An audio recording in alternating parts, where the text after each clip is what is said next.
Hey guys, and welcome back. This is Anthony with July's Aquatics, and welcome to another video. This is probably like my 6th or 7th attempt on filming this video, but I think I've got it worked out. If I'm not totally in frame or focused correctly, then forgive me. If you follow me on my social media accounts, which are linked down below, you'll see that I put out a notice that I was going to be filming a plant profile video today. However, I noticed I was running low on the food that I make, so I thought it would be more exciting to kind of show you how I make my own fish food. Now I'm sitting in front of the 125 Dream Tank, and it's looking kind of cloudy, especially in the frame, and it is. I have been feeding this tank some foods that have made my water quite murky.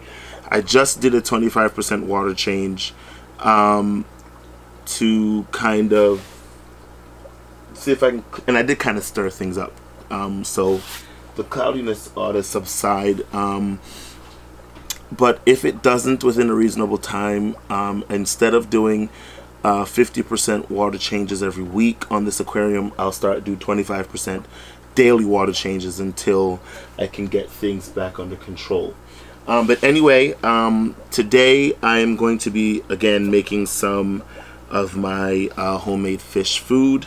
Some of the things that I'll be using are actually, let me bring you in closer into the workspace so that you can kind of see a little bit better what I'm going to be doing, and we'll take a closer look.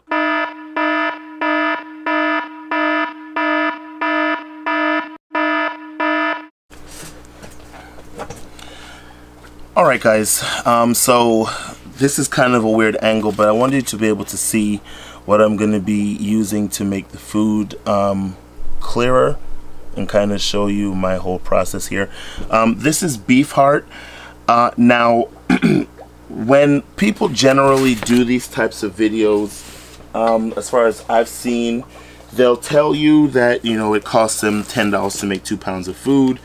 For me personally, that doesn't really help me, because when I walk into the store with my $10, it doesn't quite make it up to what I've seen. So I'm going to tell you exactly how much I paid for everything, how much it was per pound. I even have the tags here. Ooh, that is really bright. Okay, the beef heart was $2.49 a pound, and I paid $2.07 for all of this. The haddock, which is out of frame here, but again, it is very bright. Oh, look what I just did. I'm sorry for how bright it is, guys, but this is the haddock and some diver scallops. The haddock cost me,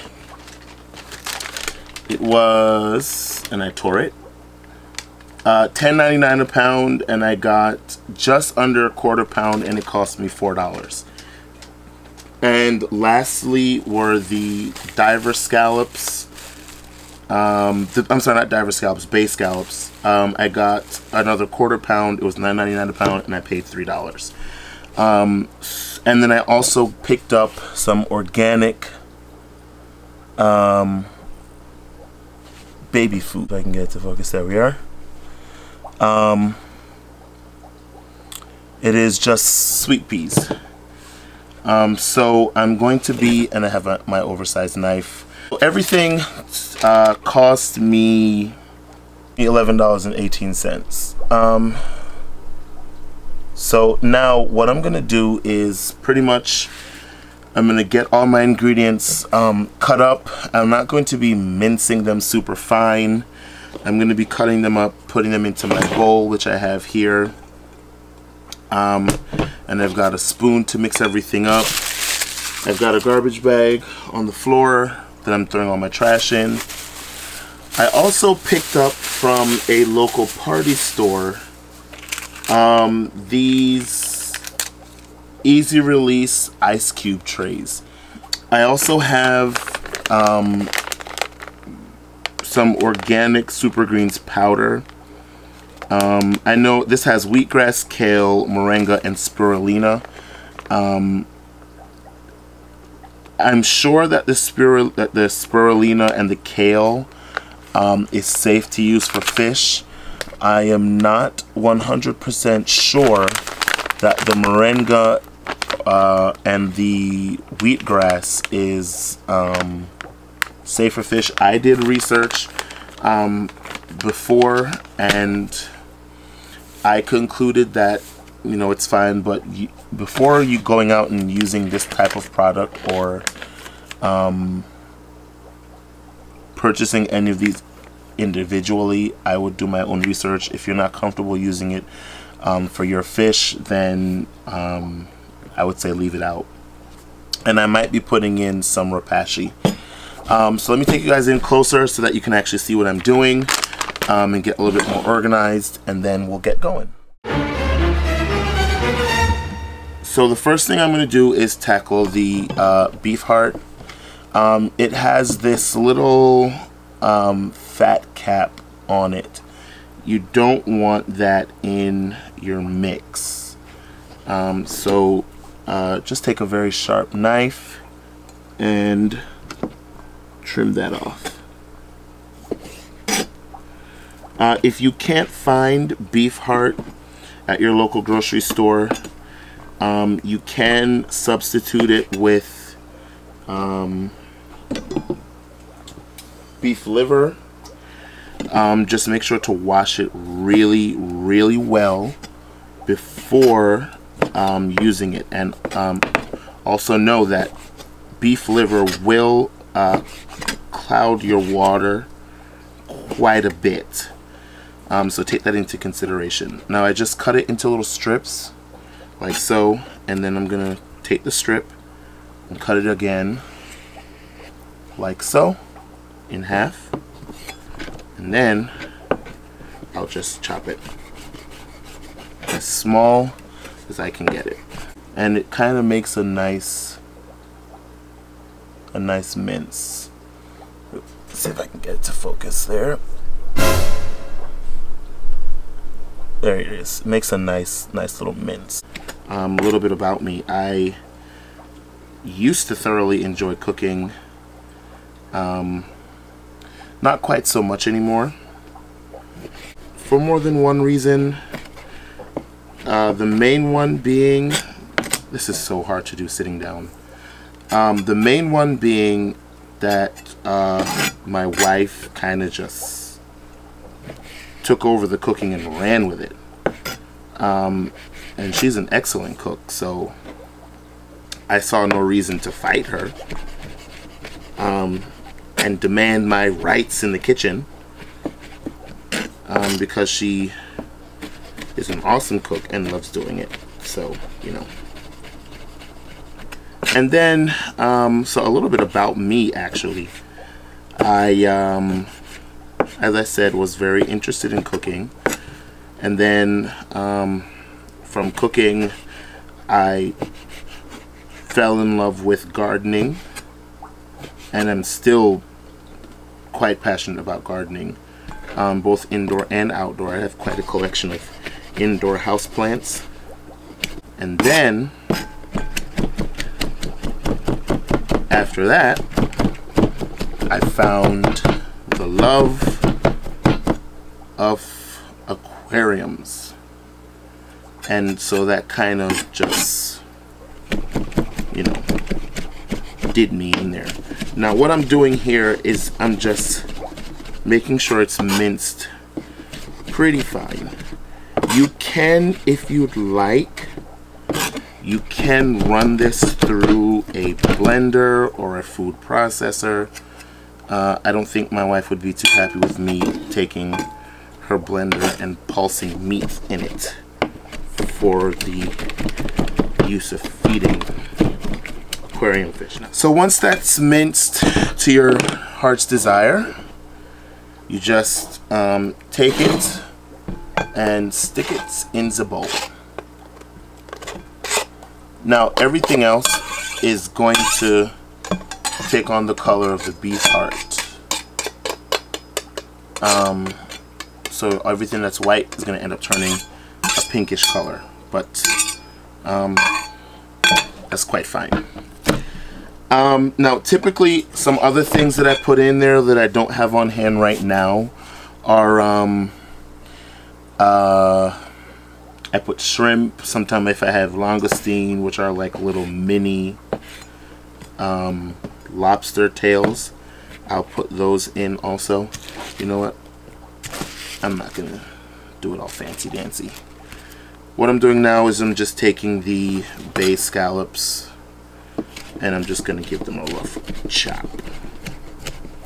I'm just making sure this is fine enough and no big chunks really make it into the mix. And this looks fine to me. Forgive the mess, guys. I am making a total mess. I'll zoom out in a moment here and kind of show you how everything looks. Next, we're going to do our haddock, which is a firm white fish. You don't want to use anything too fatty unless you know, have the money to spend on salmon and you don't mind spending the money on salmon. I'm just going to do the same thing with this as I did, and then finish cutting up some more of the beef heart. And then once all of this is in our bowl, I'll come back and show you how it looks. Alright guys, so this is what we have so far. I didn't use all the beef heart, as you can see. I think I've got more than enough to get me started for right now.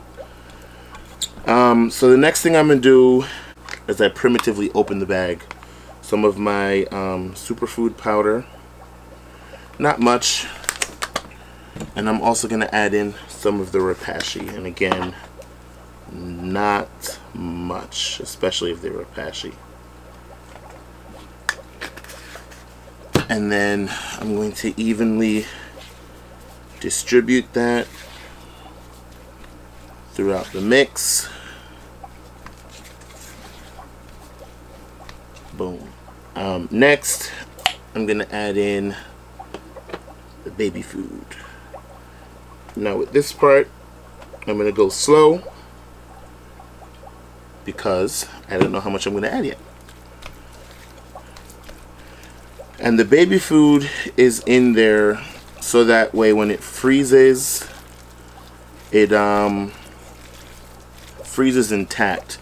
I do have a little water here that just in case I feel that it needs water, I can add it.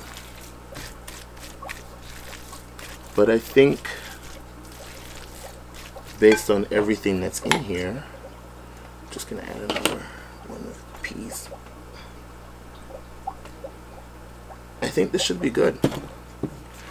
I don't think we're gonna need the water in here. I was actually in the frozen section and they had a 10-ounce package of what they called seafood spaghetti mix, which was squid and shrimp and clams and oysters that were frozen and in a pack that was vacuum sealed, and it was for $2.49 for a 10-ounce package.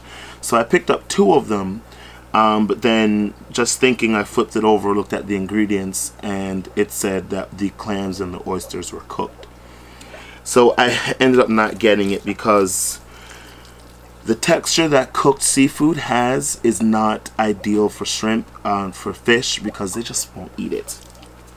So I put that back and got what you see here. Now actually this is looking kind of thick and gross, so I'm going to add just a pinch of water to thin it out. That's the chefy part in me coming out there. And honestly, all you smell is the peas. That's it. A little bit more water. And the water, when it freezes, will actually keep it together.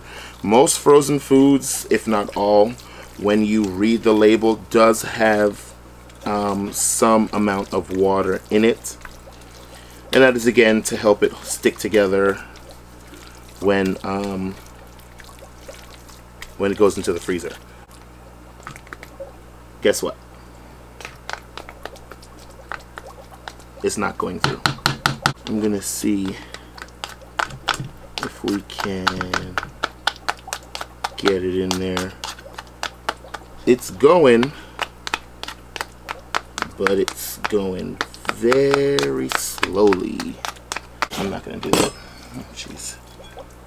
So as you can see, I've never used these molds before, so I'll just do it the quick way and forget about it being neat. So I'm just taking a spoonful of it, slapping it on the top, and literally just spooning it across to pack it in.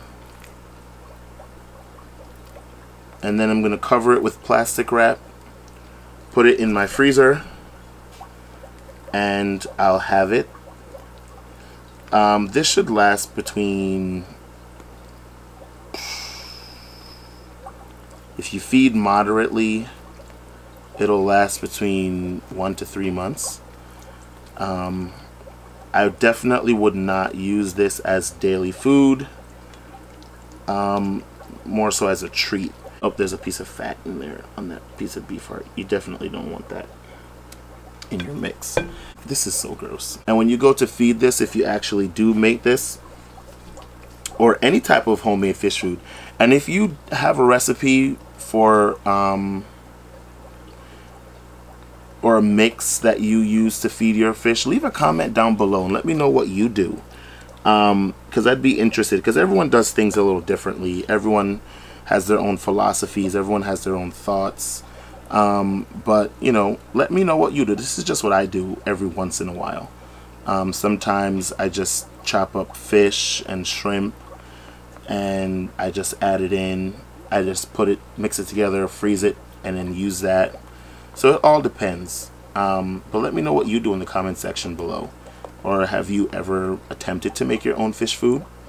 And really and truly, with this only costing me $11.18 and lasting for that long, it's way cheaper than buying frozen fish food at the big box stores or even your local fish store.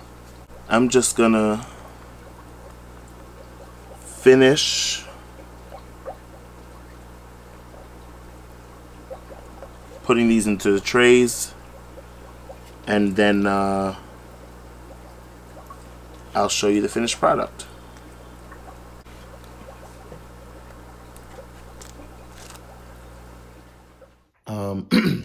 Alright, so I didn't get to finish the video yet last night because the kids came down and I had to give them dinner and all that good stuff. I'm actually at work and I left my camera at home. Yeah. So I'm filming this on my phone. This is just gonna add to the overall horrible quality of the video that I'm getting ready, that I uploaded, because it's up if you're seeing this. Getting ready to hopefully head out of here in a few minutes. But thanks for watching the video. If you made it all the way through, I realize it was a long one, but if you made it through to the end, thanks for watching. Check out all of our social media links down below, and I'll see you in the next video. Bye.